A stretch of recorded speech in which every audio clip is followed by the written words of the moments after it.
A night after a concert in Oxford would change the lives of everyone involved. September 7, 2021 began like any other evening for fans of British rapper Tyron Frampton, better known as Slowthai. His energetic performance at the Bullingdon drew a crowd eager to witness his raw and unfiltered music. A blend of grime, punk and provocative commentary. The air was electric, the audience caught in the rhythm of his lyrics, unaware that by the night's end, the events that unfolded would place both him and a friend, Alex Blake Walker, at the center of a story that would dominate headlines and captivate public attention.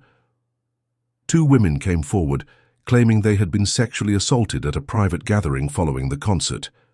These allegations were shocking, not only because of the nature of the claims, but also because they involved a figure whose music often explored themes of rebellion, youth, and personal struggle. The house where the incident allegedly occurred became the focal point of a case that would raise questions about consent, accountability, and the weight of celebrity in moments of scrutiny. Slowthai, born Tyron Kaymone Frampton in Northampton, had gained international recognition for his unapologetic style and confrontational lyrics. He was known for challenging norms, for speaking truth as he saw it, and for commanding stages with an intensity that few could match. Alex Blake Walker, his co-defendant, remained a less public figure, but became entwined in the legal narrative that would follow, accused alongside Frampton of actions they would both deny.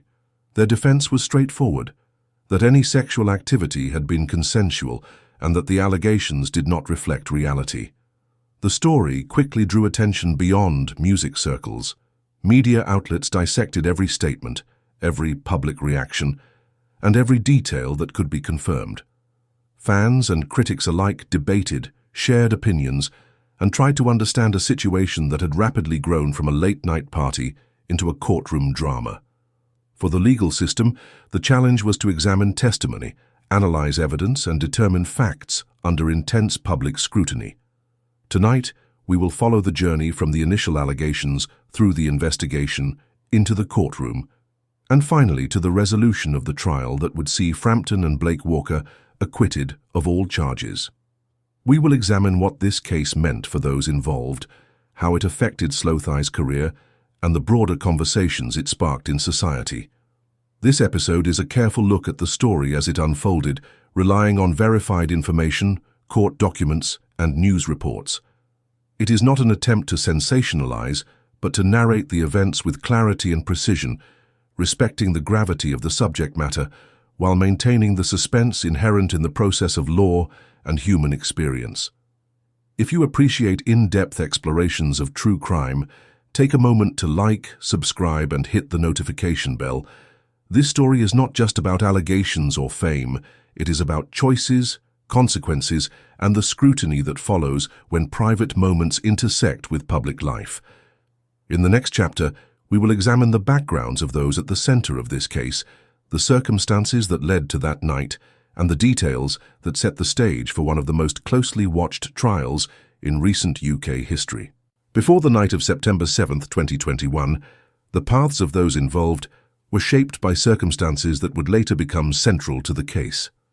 Tyron Kaymone Frampton, known professionally as Slowthai, had emerged from Northampton, England, carving a name for himself in the music world with a sound that was both confrontational and personal.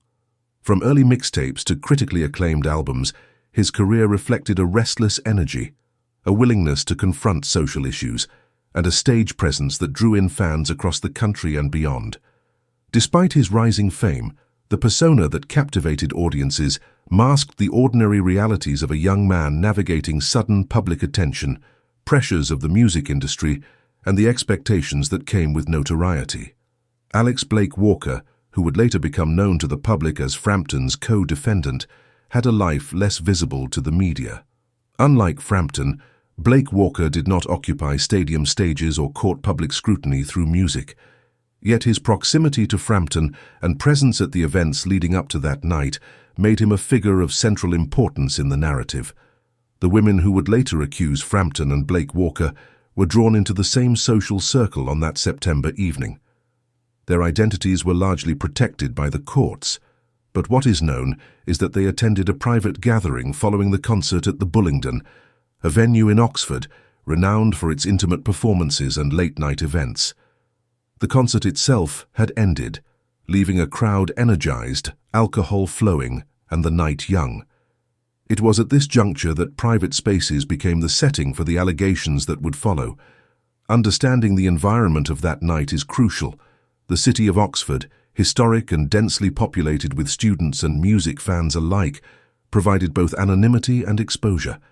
The house where the gathering occurred was described in court reports as typical of the area, a modest space converted for social events, with rooms that encouraged proximity and interaction. Details from witness statements painted a picture of a party alive with music, conversation, and the undercurrent of alcohol and late-night energy. The convergence of these lives, friction between celebrity presence and ordinary social expectations, laid the foundation for the events that would follow. Frampton's career had placed him under constant observation. His every action, public and private, was subject to interpretation. Blake Walker's presence alongside him would link him irrevocably to the unfolding events. The women's decision to come forward with allegations would initiate a process that challenged public perceptions of celebrity, consent, and accountability. This chapter of the story is not just about the individuals, but the context surrounding them. It is about the intersection of fame, social dynamics, and the unforeseen consequences of one evening. Each detail, the location, the attendees, the circumstances leading to the gathering, would later become critical in the courtroom, scrutinized in testimony, dissected by lawyers, and debated by jurors. As we move to the next chapter, the scene shifts from background and circumstance to the night itself. The events that would ignite allegations, the conflicting accounts, and the pieces of evidence that would shape a case remembered not only for its participants, but for the questions it raised about society, justice, and the fragility of reputation. The night of September 7, 2021, began like any other for those who had gathered after Slowthai's performance at the Bullingdon. Fans lingered, the echoes of music still vibrating in the walls, and some were drawn to private spaces where the night stretched long into early hours. It was in one of these spaces, a house in Oxford, that the events which would later lead to allegations unfolded.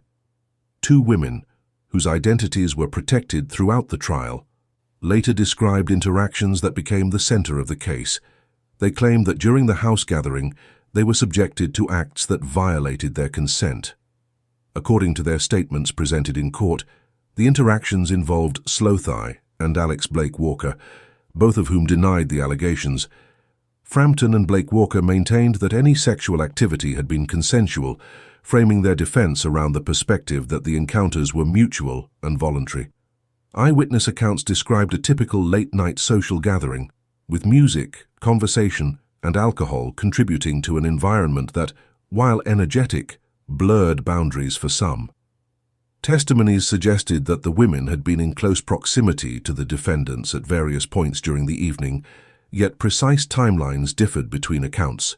The complexities of memory, perception, and the influence of alcohol were later discussed extensively during the trial, as both prosecution and defense sought to establish clarity from contradictory statements.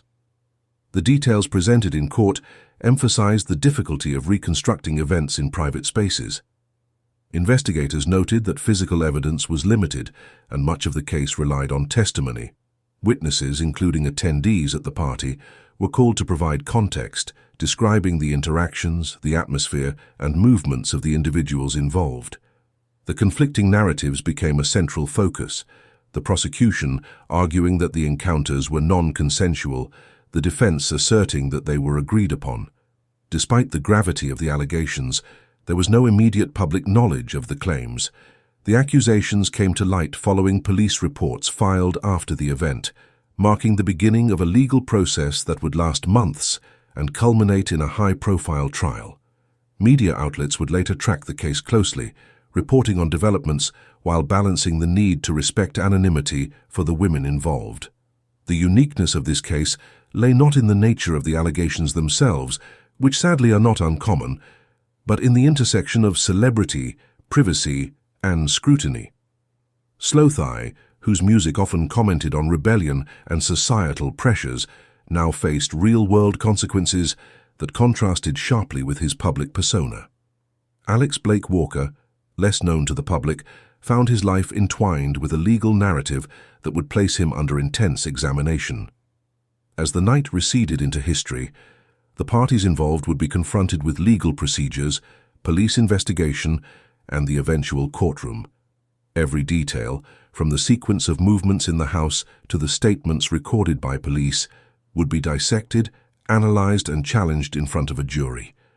It was this collision of private action and public accountability that set the stage for a trial watched closely across the United Kingdom. In the next chapter, we will examine the investigation in detail. How law enforcement gathered evidence, questioned witnesses, and pieced together the timeline of that night as the case began its journey through the justice system. Once the allegations were formally reported, law enforcement began the painstaking task of reconstructing the events of that night. The Oxfordshire Police assigned officers to the case, mindful of the high-profile nature of the individuals involved. Investigators faced the immediate challenge of working within the constraints of a private residence, where evidence could be scarce and memories conflicted. Every statement, every movement, and every interaction had to be recorded and verified with precision. Police interviews with the two women became the cornerstone of the investigation. They recounted their experiences in detail, describing interactions with Slowthai and Alex Blake Walker, the atmosphere of the party, and the moments they felt violated. Investigators documented these statements meticulously, cross-referencing timelines with other witnesses present at the gathering. The women described a series of encounters that they asserted were non-consensual, while also highlighting confusion caused by alcohol and the chaotic environment of a late-night social gathering. Simultaneously, officers interviewed Slowthai and Blake Walker. Both men denied any wrongdoing. Frampton insisted that all sexual activity had been consensual, while Blake Walker echoed these statements, asserting that no coercion had occurred. Their accounts introduced discrepancies when compared to other witness testimonies, which investigators had to scrutinize carefully.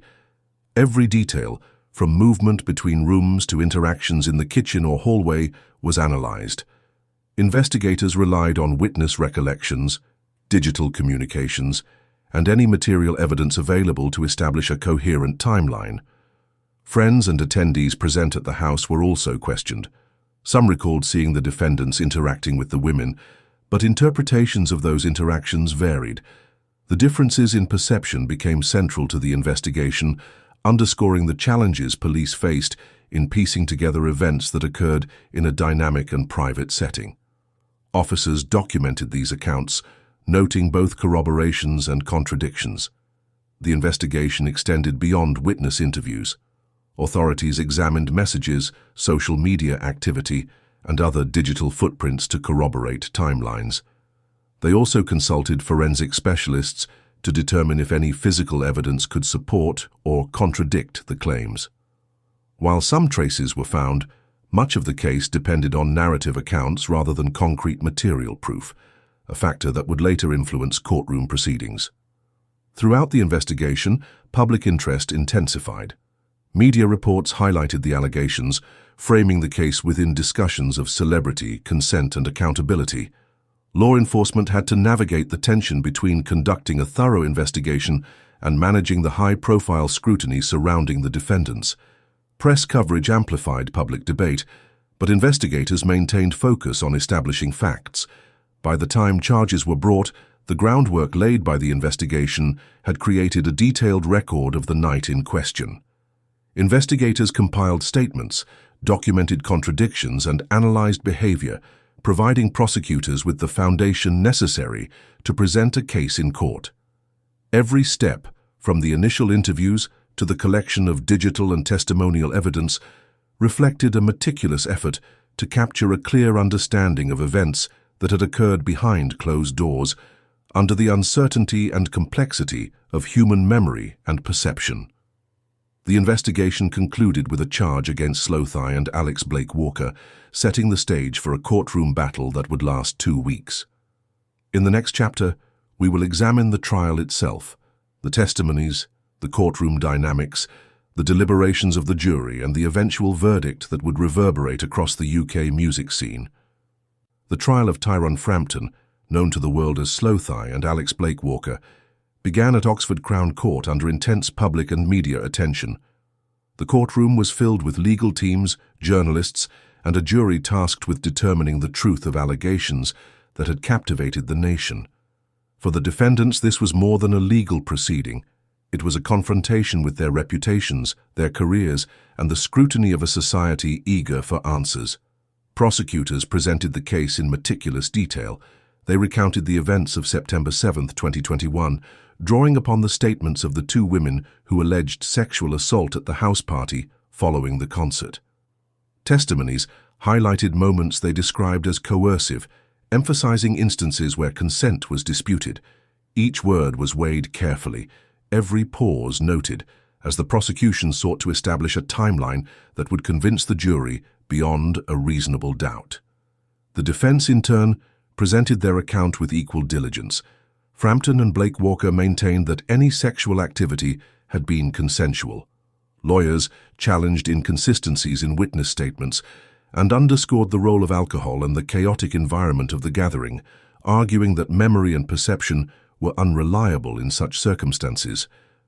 The defense also highlighted Frampton's public persona and professional obligations, emphasizing that his life had been subject to constant observation and speculation. Witnesses called to the stand included attendees of the party, friends of the defendants, and experts on forensic evidence. Each testimony added layers to the narrative, sometimes corroborating aspects of the allegations, at other times supporting the defendant's claims of consent. The courtroom became a space where conflicting perspectives were laid bare, the tension rising with every cross-examination. Every gesture, every hesitation, and every answer carried weight, as jurors absorbed the complexities of human behavior, memory, and accountability. Media coverage during the trial was relentless. News outlets reported on daily proceedings, quoting statements and summarizing testimonies. Social media conversations proliferated, with public opinion divided and often passionate. While the legal process remained separate from public sentiment, the influence of widespread attention was undeniable, adding a layer of pressure that all participants, from lawyers to witnesses, had to navigate. After 2 weeks of testimony, examination, and legal argument, the case was handed to the jury for deliberation. Over 10 hours, 12 individuals weighed the evidence, the testimony, and the credibility of those involved. Their task was to evaluate whether the prosecution had met the burden of proof necessary for conviction. The jury's responsibility was immense, balancing the seriousness of the allegations against the need for certainty and fairness in their decision. On December 16, 2024, the jury reached its verdict. Both Tyron Frampton and Alex Blake Walker were acquitted of all charges. The decision brought immediate reactions. For the defendants, it was a legal exoneration, yet public opinion remained divided. For the women, it was a conclusion that carried emotional weight and the challenge of moving forward. The broader community, fans, observers, and industry insiders, grappled with the implications as discussions about consent, celebrity, and justice continued. The trial concluded, but its effects extended far beyond the courtroom. The verdict marked a turning point, influencing careers, reputations, and public discourse. It set the stage for reflection on the consequences of allegations, the complexity of consent, and the responsibilities of both the accused and society. In the next chapter, we will examine the aftermath of the case, the personal, professional, and societal impact, and explore the theories and questions that persist even after the verdict was delivered. The acquittal of Tyron Frampton and Alex Blake Walker on December 16, 2024, marked the end of the trial, but it was only the beginning of the aftermath. For Frampton, the legal vindication did not immediately restore the career momentum he had once enjoyed. Festival organizers had already removed him from major lineups, sponsors and collaborators reconsidered partnerships, and the media scrutiny intensified. The narrative surrounding Slowthai shifted from rising star to controversial figure, illustrating the lasting impact of allegations even when a court finds insufficient evidence for conviction. Blake Walker, though less publicly visible, faced a similar upheaval in his personal and professional life. Friends and associates navigated their association with him cautiously, aware that public perception often extends beyond legal outcomes. Both men confronted the reality that reputation, once challenged, is difficult to fully recover, regardless of acquittal. For the women who had come forward, the aftermath was complex and deeply personal. The acquittal did not erase their experiences, nor the trauma they described in their statements. Their journey highlighted the broader societal struggle with reporting sexual assault, the challenges of navigating legal systems, and the emotional toll of having intimate experiences scrutinized publicly. The case underscored the delicate balance between seeking justice and the burden placed on survivors when allegations involve prominent figures. The broader music community and public also grappled with the repercussions. Discussions emerged about accountability, the role of celebrity culture, and the responsibility of venues, promoters, and fans. Conversations surrounding consent, boundaries, and the pressures on both artists and audiences gained renewed attention, with commentators reflecting on how one evening could ripple outward in ways far beyond those directly involved. Theories circulated in the wake of the trial. Some argued that the acquittal reflected the complexities of evidence in private settings, where memory, perception, and the lack of physical proof made prosecution challenging. Others questioned whether public opinion had influenced proceedings indirectly, noting the tension between media narratives and the structured process of law. While speculation persisted, the case itself remained resolved in a legal sense, though the questions it raised continued to resonate. Observers analyzed the night of September 7, 2021, seeking patterns or inconsistencies. They debated the dynamics of consent, the influence of alcohol, and the interaction between fame and accountability. Each theory sought to reconcile the known facts with the human experiences behind them, but certainty remained elusive. What was clear, however, was that the case left a mark on everyone involved, shaping how allegations against public figures are perceived and handled in contemporary society. In this context, the story of Slowthai and Alex Blake Walker illustrates a reality faced by many high-profile cases. Legal resolution does not always equate to social resolution. Careers, reputations, and personal lives bear consequences that endure long after the verdict is read. The case continues to serve as a point of reference in discussions about celebrity, accountability, and the justice system, reminding society of the fragile boundary between private actions and public consequences. As we move to the final chapter, we reflect on the lasting impact of this case, the questions it leaves unanswered, and the broader implications for society's understanding of accountability, fame, and justice. The trial of Tyron Frampton and Alex Blake Walker left a mark not only on those directly involved, but on the broader landscape of celebrity, accountability, and public perception. While the court reached its conclusion, the questions raised by the case extended far beyond the walls of Oxford Crown Court. It was a story that reminded society that the intersection of fame and private behavior is fraught with complexity, and that the consequences of allegations, proven or unproven, can resonate long after a verdict is delivered. For Slowthai, the acquittal provided legal clearance, yet the shadow of the allegations lingered over his career. Festival organizers had already removed him from major lineups, sponsorships were reconsidered, and collaborations were put on hold. The public watched closely, forming opinions that often existed independently of the court's judgment. In many ways, the case demonstrated how societal judgment can operate alongside or even in parallel to legal processes. Frampton faced the challenge of navigating a career and public image reshaped by events outside of his control. Alex Blake Walker's life experienced similar disruption. Though less visible to the media, his proximity to the allegations meant that private and professional relationships were affected. Trust, once shaken, is difficult to restore, and the social ramifications of high-profile accusations often extend beyond the individuals at the center. Both men, despite acquittal, confronted a reality in which reputation and perception remained vulnerable to public interpretation. For the women involved, the resolution of the trial did not erase the personal experience of trauma. Their journey highlighted the emotional and psychological complexities survivors face when reporting sexual assault, particularly when their accounts involve public figures. The case underscored the challenges inherent in the justice system, proving wrongdoing in circumstances complicated by alcohol, social dynamics, and memory, while navigating intense media coverage and public scrutiny. The societal impact of the case prompted reflection on broader issues.